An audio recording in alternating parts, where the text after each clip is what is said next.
Entremos ahora al tema de la Reforma, que tuvo su impacto de 1517 a 1648. Los factores que contribuyeron para esto fueron varios.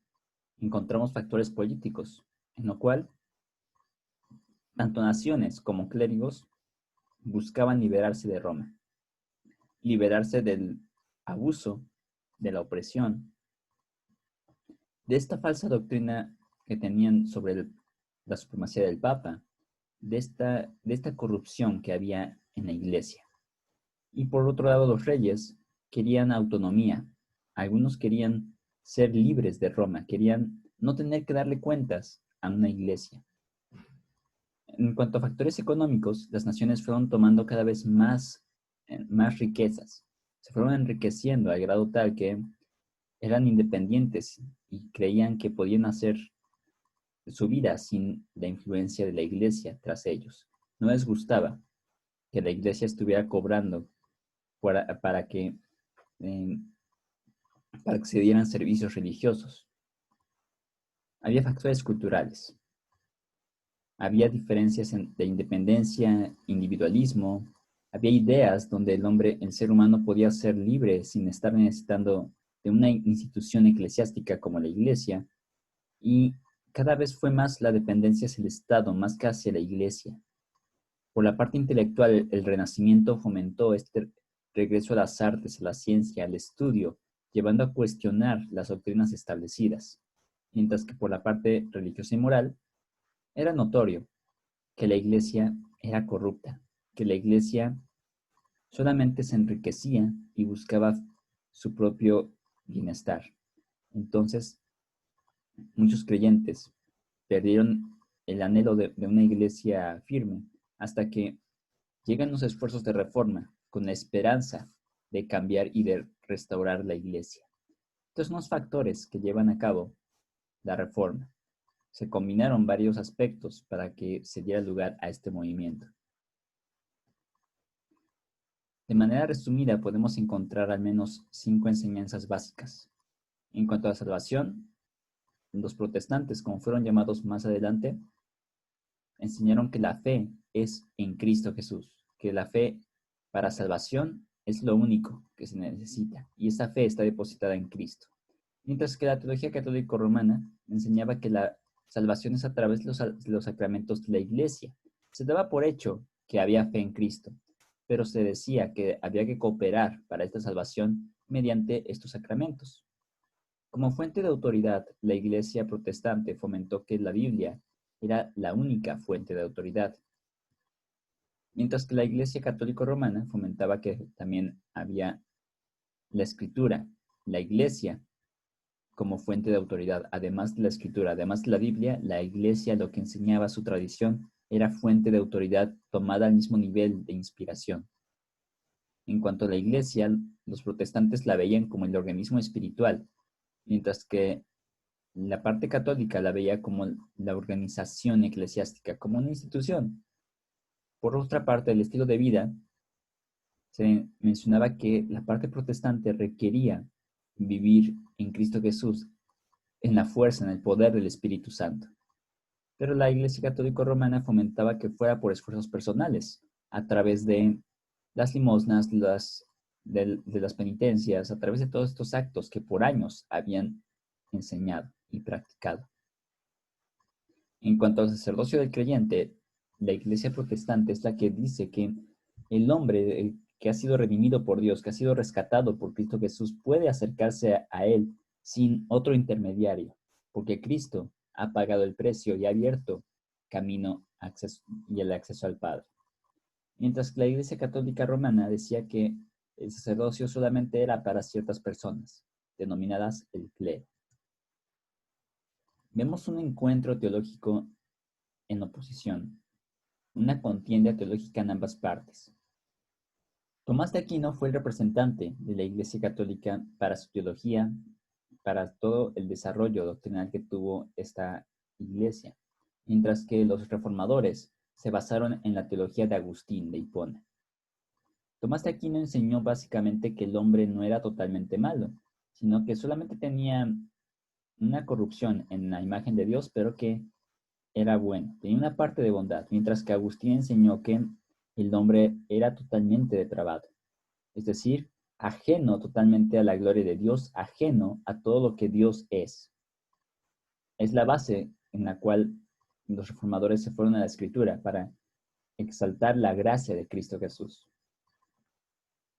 Tomás de Aquino decía que la fe permite la salvación, pero hay que añadir obras, mientras que Agustín decía que la fe se recibe solo por gracia. La fe es un regalo de Dios. La salvación se da por gracia mediante esta fe, mediante solamente esta fe. Y con esto surgen 4 tradiciones: los luteranos, los anglicanos, los reformados y presbiterianos y los anabaptistas, que van teniendo dominio en diferentes territorios. Los luteranos se centran en Alemania, mientras que los anglicanos se centran en Inglaterra, los reformados y presbiterianos en Suiza, Francia, Escocia, Holanda y Hungría, y los anabaptistas en Alemania, Suiza y Moravia. Los luteranos, realmente, Martín Lutero no tenía la intención de separarse de la Iglesia Católica. Lo que él anhelaba era una reforma, un cambio, en el sentido de dejar atrás la corrupción y regresar a la Escritura, restaurar la Iglesia. Sin embargo, la Iglesia Católica no aceptaba su error y terminaron por separarse. Los luteranos, por esto mismo, retienen gran parte del ritual católico, enseñando y manteniendo todo aquello que la Biblia no prohíba. Ellos mantienen la doctrina de la transubstanciación, mantienen otras cuestiones en cuanto a ritual oculto, igual a la Iglesia Católica. Los anglicanos surgen en Inglaterra cuando Enrique VIII busca divorciarse de su esposa para casarse nuevamente. Entonces se separan debido a que la Iglesia Católica no permitía el divorcio. Inglaterra se separa del Papa para formar su propia iglesia, la Iglesia Anglicana, la Iglesia de Inglaterra, que fueron idénticos al catolicismo en cuanto a ritual y culto. Sin embargo, fomentaron y establecieron aspectos característicos de la Iglesia de Inglaterra, como un libro común de oraciones, una forma particular de interactuar con el Parlamento, entre otras. Los reformados y los presbiterianos surgieron en estas regiones que hemos mencionado anteriormente, rechazando toda doctrina y práctica que no estuviera autorizada en el Nuevo Testamento, que no enseñara la Biblia. Ellos fueron más radicales en este aspecto para no permitir prácticas o enseñanzas ajenas a la Escritura.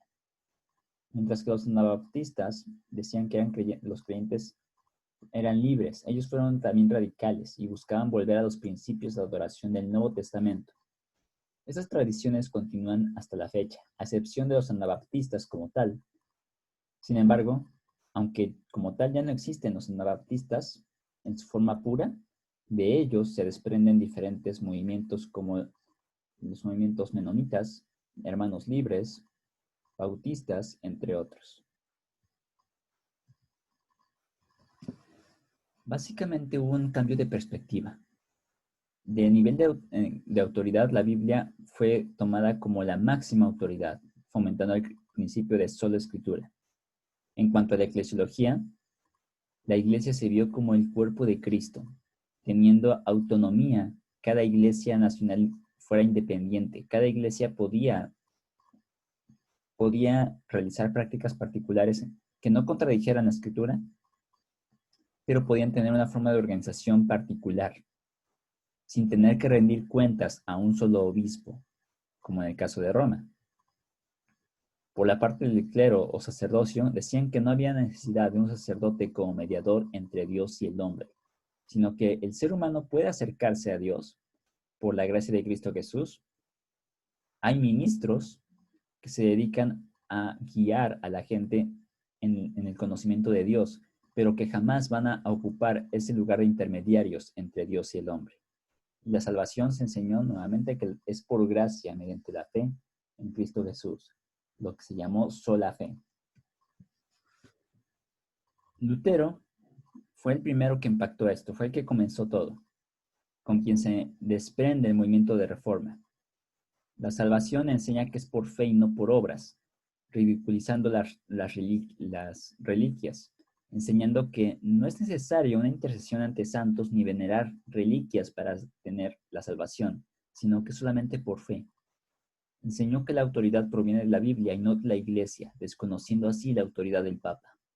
La Iglesia enseñó que es un organismo espiritual formado por todos los creyentes de todas las épocas, y dijo que el estilo de vida debía caracterizarse por servir a Dios por fe, ya fuera laico o clérigo.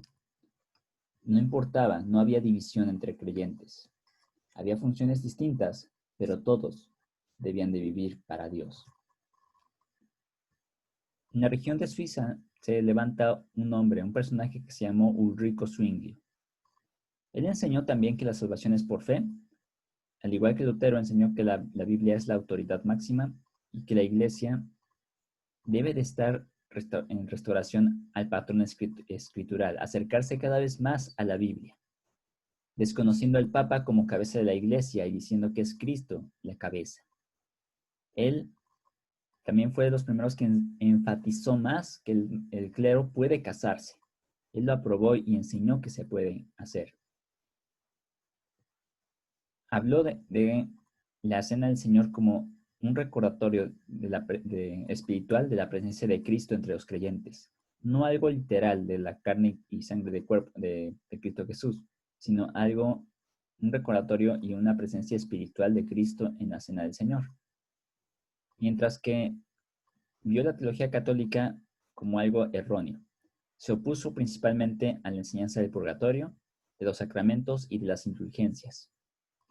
A pesar de que Lutero fue el primero que empezó con el movimiento, sus escritos llegaron a muchas más regiones debido a la imprenta y también impactó a personajes como en este caso Ulrico Zwingli. En estas enseñanzas encontramos un contraste entre Lutero y Calvino. Juan Calvino, que también fue uno de los personajes y los teólogos que a la fecha ha ejercido mayor influencia en el cristianismo, Lutero enseñó la presencia física de Cristo en la cena del Señor a través de la transubstanciación. Calvino enseñó que hay una presencia espiritual, al igual que Ulrico Zwingli enseñaba que esta presencia es solamente espiritual, es algo simbólico, un recordatorio más, no una presencia física del Señor Jesús en la cena del Señor. Lutero aprobó lo que la Escritura no desaprobaba, en el sentido de que permitió un ritual similar o casi idéntico al catolicismo, mientras que Calvino se opuso totalmente a todo aquello que la Biblia no dijera que fuera válido. Aprobó solamente lo que la Escritura aprobaba, de acuerdo a su entendimiento. Lutero enseñó la predestinación solamente de los elegidos, mientras que Calvino dijo que había una predestinación de los elegidos y al ser excluidos de salvación, también de los condenados. Lutero enfatizaba la participación del hombre en la fe, mientras que Calvino minimizaba la participación del hombre en la fe salvadora, enfatizando más la soberanía de Dios. Lutero se enfocaba en la predicación y en los pastores, mientras que Calvino tuvo un enfoque más teológico y de organización en la iglesia, para estructurar el gobierno eclesiástico. Lutero fue más moderado en la disciplina. En la disciplina entre creyentes, él fue más moderado, mientras que Calvino era más severo, un poco más radical en este aspecto de la disciplina. Los aspectos en los cuales la teología de Calvino se ven a la fecha son los denominados 5 puntos del calvinismo o TULIP por sus siglas en inglés, donde enseñó la depravación total del hombre, en la cual se enseña que el hombre no puede salvarse a sí mismo. El hombre es totalmente ajeno a la gloria de Dios, no busca lo bueno, sino que ha sido totalmente depravado, distorsionando todo lo que Dios le dio. Por lo tanto, no puede salvarse a sí mismo, no puede buscar a Dios por sí mismo. Enseñó también la elección incondicional por Dios. Dios, en su gracia y soberanía, en su bondad, escogía, independientemente de todo mérito humano, aquellos que serían salvos, solamente por gracia de Dios. Enseñó que de su teología se desprende la enseñanza de la expiación limitada. diciendo que Cristo murió solo por los electos, por los elegidos. Y enseñó también la gracia irresistible con su teología, donde dijo que el llamamiento de Dios no puede resistirse y la fe es provista por Dios. Es decir, la persona creyente es creyente porque Dios lo atrae hacia sí mismo, sin que el hombre tenga participación, solamente cede ante la obra de Dios en él. Y se enseñó la perseverancia de los santos, que los santos no pueden perderse. Estos 5 puntos son desarrollados como consecuencia de sus enseñanzas. Sus seguidores son los que desarrollan más estos 5 puntos como los conocemos hoy en día. Más adelante en el desarrollo histórico podremos observar que también surge el calvinismo moderado, en el cual se enseña que la expiación es ilimitada, en el sentido de que Cristo vino a morir por todos, aunque solamente son salvos aquellos que tienen fe en Cristo Jesús. Y hubo otro cambio en esta postura moderada, en la cual se enseña que la gracia es efectiva, en la cual Dios opera de tal manera en el hombre que el hombre responde en obediencia al llamado de Dios, rindiendo su voluntad al Señor. Pero no algo forzado como se podría entender en esta parte de la gracia irresistible, sino como algo que Dios va moviendo la voluntad humana para atraer hacia sí mismo al hombre. A fin de cuentas, la obra es de Dios, pero el Señor hace que el hombre pueda contemplar la grandeza de Dios y de esta gracia en Cristo Jesús. Son los cambios que hay en cuanto al calvinismo clásico, como se ha denominado, que está basado en estos 5 puntos, y el calvinismo moderado. ¿Qué impacto tuvo esto en la historia de la Iglesia? Se fomentó la autoridad o se enseñó la autoridad de la Escritura, que solamente la Biblia es la fuente única de autoridad. La salvación es por fe. La Iglesia es el cuerpo espiritual de Cristo, el sacerdocio del creyente, quien recibe esta función de Dios, pudiendo acercarse a Él. Hay una adoración personal y vida espiritual vital en la cual el creyente puede adorar, puede participar en los cultos, en adoración a Dios, donde quiera que esté. La Biblia se empezó a traducir en los idiomas comunes y se fomentaron las misiones. Hubo un despertar en este aspecto para regresar a la Escritura y así traer la gracia del Evangelio a todas las personas que pudieran escuchar la palabra de Dios. La reforma se constituye por estos pilares: sola Escritura, sola fe, sola gracia, solo Cristo y solo la gloria a Dios. Que el Señor les bendiga grandemente. Veremos la siguiente etapa en los siguientes videos.